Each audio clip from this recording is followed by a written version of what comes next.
Hello students, इस video which आपां करांगे 10th क्लास दी थ्योरम पाइथागोरस दा उल्ट कन्वर्स ऑफ पाइथागोरस थ्योरम शुरू होने तो पहला फटाफट चैनल नूं सबसक्राइब कर दो, लाइक करो ते अपने फ्रेंड्स नाल शेयर जरूर करो।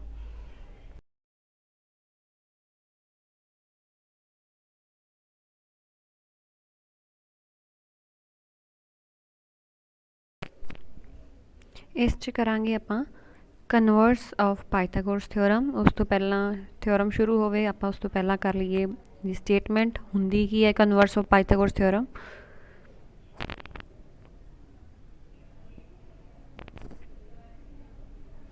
पाइथागोरस थ्योरम जिहड़ी हुंदी है अप्लाई हुंदी है समकोण त्रिभुज ते राइट एंगल ट्राइंगल ते।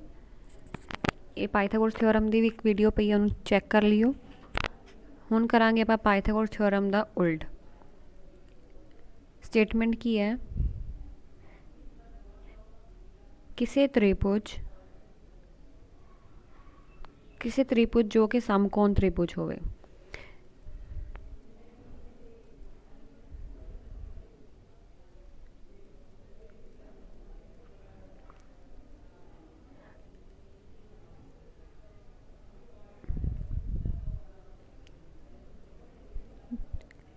त्रिभुज विच एक भुजा का वर्ग बाकी दो भुजावां दे वर्गां दे जोड़ दे बराबर हुंदा है तां ओह त्रिभुज समकोण त्रिभुज हुंदी है।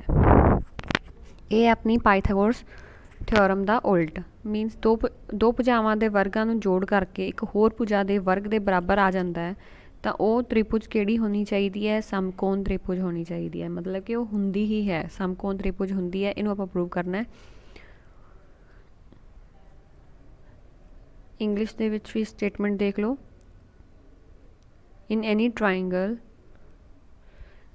If sum of the longest side या कह सकते हैं sorry if the sum of the square of two sides is equal to the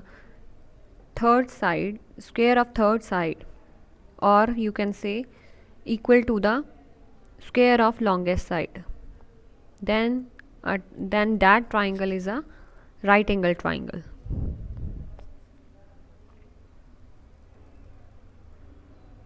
तो आप ये सब तो पहला गिवन टू प्रूव कंस्ट्रक्शन के स्टैप्स लिखने हैं, डायग्राम बनाना है।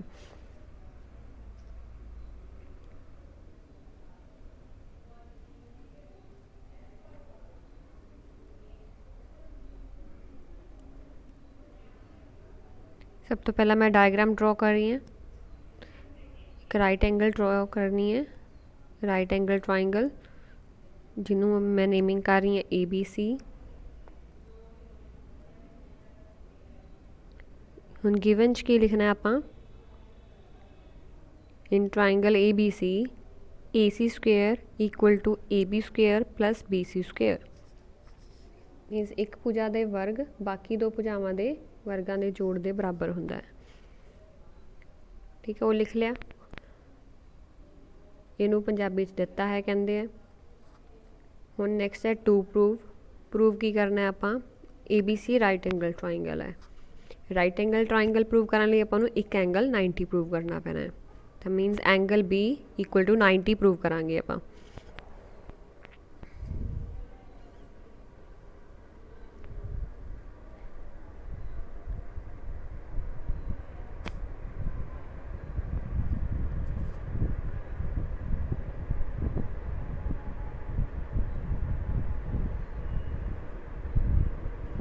इस तो बाद है कंस्ट्रक्शन। आप कुछ कंस्ट्रक्शन करनी है, रचना करनी है। की करनी है, एक होर ट्राइंगल ड्रॉ करनी है जिसका नाम PQR है। PQR किस तरीके नाल ड्रॉ करनी है? PQR एक राइट एंगल ट्राइंगल होगी जिहदे च एक कोण 90 डिग्री का होगा, one angle is of 90 degree.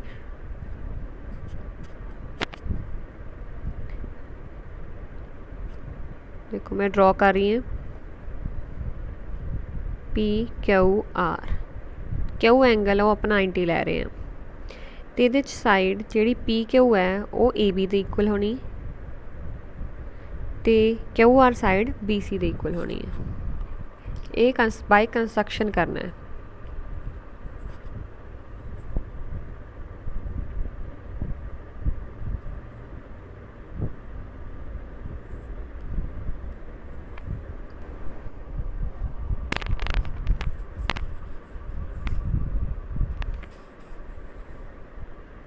देखो लिख रही है मैं पी क्यू किहदे इक्वल है ए बी दे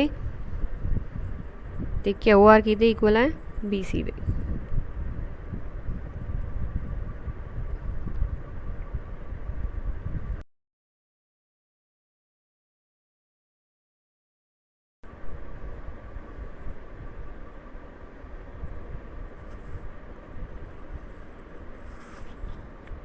ਵਿੱਚ ਵੀ ਲਿਖਣਾ ਆਪਣਾ ਐਂਗਲ ਕਿਊ ਕੀ ਹੈ ਉਹ 90 ਡਿਗਰੀ ਹੈ ਕੰਸਟਰਕਸ਼ਨ ਦੇ ਵਿੱਚ।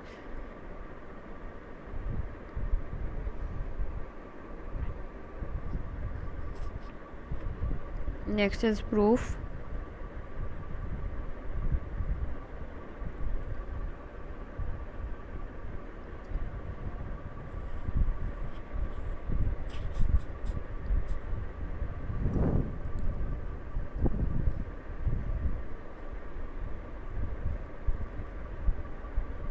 ਹੁਣ ਜੋ ਗਿਵਨ ਹੈ ਆਪਾਂ ਉਹ ਲੈਣਾ ਹੈ A C square equal to A B square plus B C square.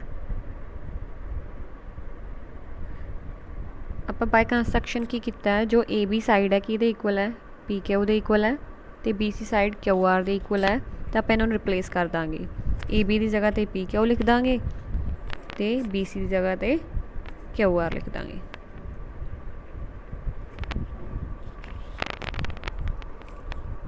Reason लिख दो क्योंकि आप बाय कंस्ट्रक्शन किया है।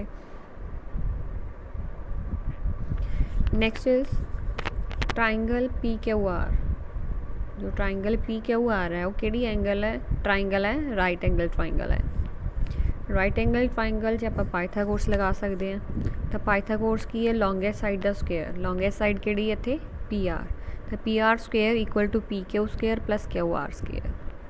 ਕਿਹੜੀ ਥਿਓਰਮ यूज़ की ਆਪਾਂ ਪਾਇਥਾਗੋਰਸ ਥਿਓਰਮ। ਇਹਨੂੰ ਲੈ ਲਾਂਗੇ ਆਪਾਂ ਨੰਬਰ 2। देखो नंबर 1 ਤੇ नंबर 2 ਨੂੰ ਚੈੱਕ ਕਰੋ। ਦੋਨਾਂ ਦੀ ਰਾਈਟ ਸਾਈਡ देखो P Q square plus Q R square है दोनों साइड। दोनों राइट साइड सेम है तो दोनों लैफ्ट साइड भी सेम होनी है तो ए सी स्क्वेयर किहदे इक्वल हो जाना है पी आर स्क्वेयर दे।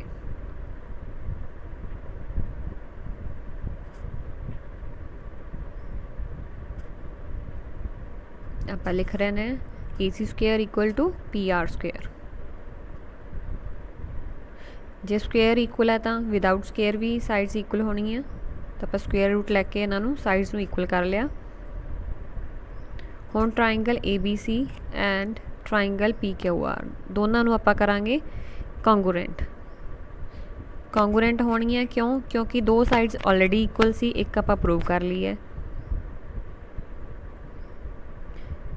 ए बी किहदे इक्वल है पी क्यू दे बी सी किहदे इक्वल है क्यू आर दे ते ए सी आप पी आर दे इक्वल प्रूव करते।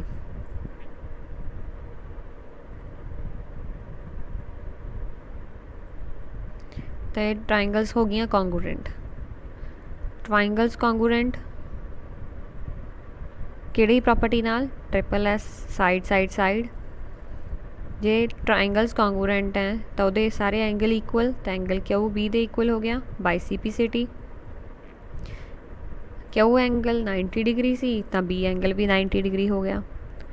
If any angle in a triangle is right angle then it is a right angle triangle. This means triangle A B C की है right angle triangle है एक समकोणी त्रिभुज है। ये सी थोड़ी पाइथागोरस का old theorem. Thank you for watching.